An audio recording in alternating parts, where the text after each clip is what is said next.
মধ্য দিয়ে, সো আপনারা দেখতে দেখতে যেতে পারবেন। আজকে আমরা চলে এসেছি একটা হালাল মরক্কান রেস্টুরেন্টে আপনাদের সাথে এই মরক্কান খাবারের একটা রিভিউ শেয়ার করব। এবং এই রেস্টুরেন্টটা দেখেন ভেতর থেকে এরকম, আপনি দুই দিক থেকেই ঢুকতে পারবেন। এই বাইওয়ার্ড মার্কেটটা একটু স্কোয়ার শেপের আমার মনে হয়, আপনি মার্কেটের ভিতর থেকেও ঢুকতে পারবেন। আমরা রাস্তার উপর থেকে ঢুকলাম, আর এই যে দেখেন ওদের স্পেশালিটি এই ডিশগুলোতে ওরা ওদের খাবার পরিবেশন করে। আমরা ওদের ফেমাস দুটো ডিশ ট্রাই করেছিলাম। এটা ছিল বিফের একটা তরকারি। What is it call? Tagine. Tajin. Yeah.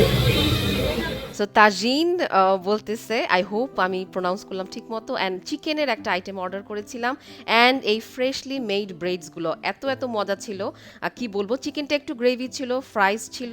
Let's do what I it in a day in downtown.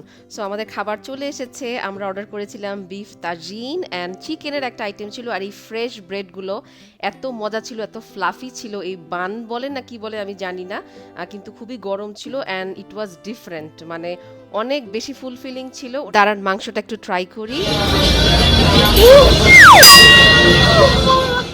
Food blogger হওয়া আসলেই অনেক কষ্টের, আমার মুখ পুরা পুড়ে গিয়েছিল, এত গরম।